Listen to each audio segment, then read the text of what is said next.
Very good morning. Happy to see you all through this wonderful morning devotion video. இந்த மாதம் முழுவதும் ஆண்டவர் நம்மோடு கூட வார்த்தைகளை கொண்டு பேசிக் கொண்டிருக்கிறார். இந்த நாளிலே குறிப்பாக ஆண்டவருடைய பாடு மரணங்களை நாம் தியானித்துக் கொண்டிருக்கிறோம். கடந்த வீடியோல ஆண்டவர் எப்படி உபத்திரவத்தின் வழியாய் உயர்த்தப்பட்டார் என்று நாம் பார்த்தோம். இந்த வீடியோல கூட ஆண்டவர் எப்படி உபத்திரவப்பட்டார் என்பதை நாம் பார்க்க போகிறோம்.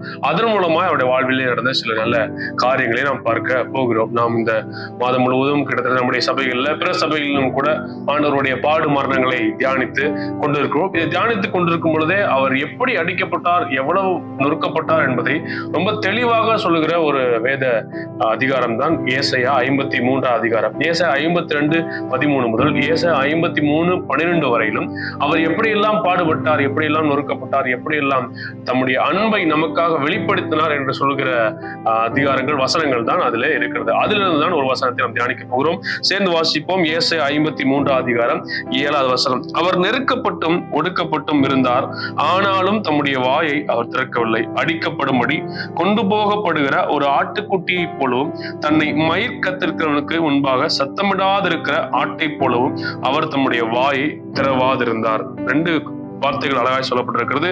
தம்முடைய வாயை அவர் திறக்கவில்லை, தம்முடைய வாயை அவர் திறவாதிருந்தார். ஆண்டவர் காட்டி கொடுக்க பொழுதிலிருந்து சிலுவைக்கு அறையப்படுகிற வரையிலும் பல மனிதர்களை அவர் சந்திக்க நேரிட்டது. நிறைய பேரை அபிஷியல்ஸ அவர் சந்திக்க அங்கே நேரமே ஏற்பட்டது. யாரெல்லாம் பாத்தீங்கன்னா காய்பா என்கிற ஒருவரை சந்திக்கிறார். அப்ப சந்திக்கும் பொழுதும் கேட்கப்படுகிற கேள்விகள், அவர் வையப்படுகிற சில வார்த்தைகளுக்கு அவர் பதில் சொல்லவே இல்லை.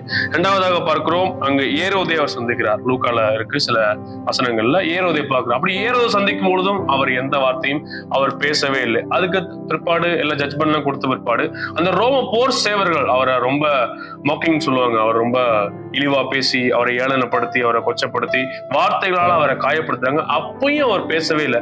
அதை தெளிவாய் சொல்லுகிற வசனம் தான் இந்த வசனம். அவர் வாய் திறவாதிருந்தார். அவர் ஒரு வார்த்தை கூட பேசவே இல்லை. இங்கிலீஷ் பைபிள் ரொம்ப அழகாய் சொல்லப்பட்டிருக்கிறது. நான் வாசிக்கிறேன் கேளுங்க.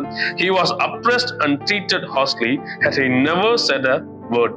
ஒரு வார்த்தை கூட ஆனால் ஆண்டவர் சொல்லப்படவே இல்லையா. போன வீடியோல பார்த்தோம் சக்சஸ் requires suffering அப்படின்னு. இந்த வார்த்தையில இந்த நாள் கூட இந்த தியானத்துல நம்ம கற்றுக்கொள்ள போற காரியம் சக்சஸ் requires silence. நம்முடைய வாழ்க்கையில வெற்றி வேணும் அப்படின்னா நம்ம சில நேரங்கள்ல அமைதியா இருக்க வேண்டிய அவசியம் ஏற்படுது. பாருங்க, ஆண்டவர் சிலுவைக்கு போறாரு. ஏன்னா ஆண்டவருடைய வெற்றி எங்க நிர்ணயம் பண்ணப்பட்டிருக்கிறது அப்படின்னா சிலுவையில அவர் மறிக்கும் பொழுதுதான் அவருடைய வெற்றி.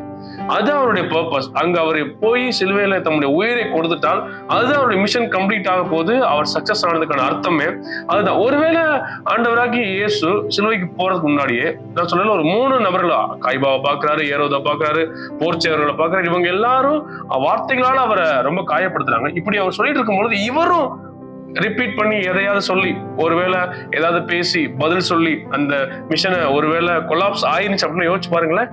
அங்க வெற்றியே கிடையாது ஆண்டவராக இயேசு கிறிஸ்து. ஆனா அவர் சிலுவை மரண பரியந்தம் தன்னுடைய வைரவங்களுக்கோ தன்னை எதிர்க்கிறவங்களுக்கோ தன்னை ஹார்ஷா ட்ரீட் பண்ற யாருக்கோ ஒரு வார்த்தை கூட சொல்லப்படல அப்படின்னு சொல்லப்பட்டிருக்கிறது. நம்முடைய வாழ்க்கையிலும் கூட ஆண்டவராக இயேசு செய்தது போல நம்முடைய வாழ்க்கையில சில நேரங்கள்ல, எல்லா நேரங்களிலும் இல்ல, சில நேரங்கள்ல நம்முடைய மிஷனுக்காக ஆண்டவர் நம்ம கொடுத்த சில பொறுப்புகளுக்காக, நம்மை வைத்த இடங்களுக்காக, நம்ம மீது வைத்த சில ரெஸ்பான்சிபிலிட்டிஸ்க்காக we have to be remain silence. நம்ம அமைதியா இருக்க வேண்டிய தேவை ஏற்படுகிறது. அது எப்படியா ஆட போல மயிர்கத்திருக்க போகிற ஒரு ஆட்டை போல அமைதியா இருந்தார் என்று சொல்லப்பட்டிருக்கிறது. அந்த மாதிரி ஒரு சைலன்ஸ்னு இருக்க முடியுமா? சஃபரிங் வித்தவுட் கம்ப்ளைண்ட் அப்படின்னு சொல்றாங்க. அந்த ஆங்கில மொழிபெயர்ப்புல சொல்லப்பட்டிருக்கிறது.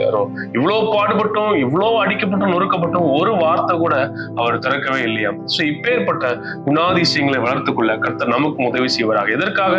நம்முடைய மிஷனுக்காக, ஆண்டர் நமக்கு கொடுத்த பர்பஸ்க்காக, அதை கெடுத்து போடக்கூடாது என்பதற்காக நாம் சில நேரங்கள்ல அமைதியா இருக்க வேண்டிய தேவை ஏற்படுகிறது. இப்படி அவர் அமைதியா இருந்ததுனால அப்படியே அவர் வாழ்க்கை அழிந்து போயிட்டா இயேசு அப்படியே போயிட்டாரா? இல்லவே இல்லை. மாறாய் சொல்லப்பட்டிருக்கிறது. நீங்க அந்த வசனங்களை படிச்சு பார்த்தா தெரியும்.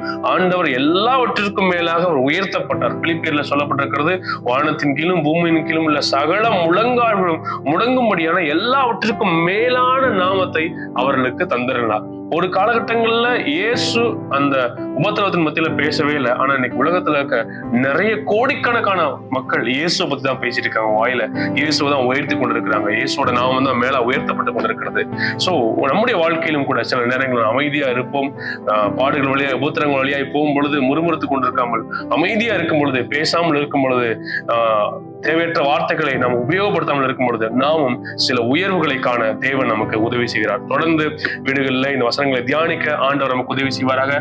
Thank you. God bless you and have a great day.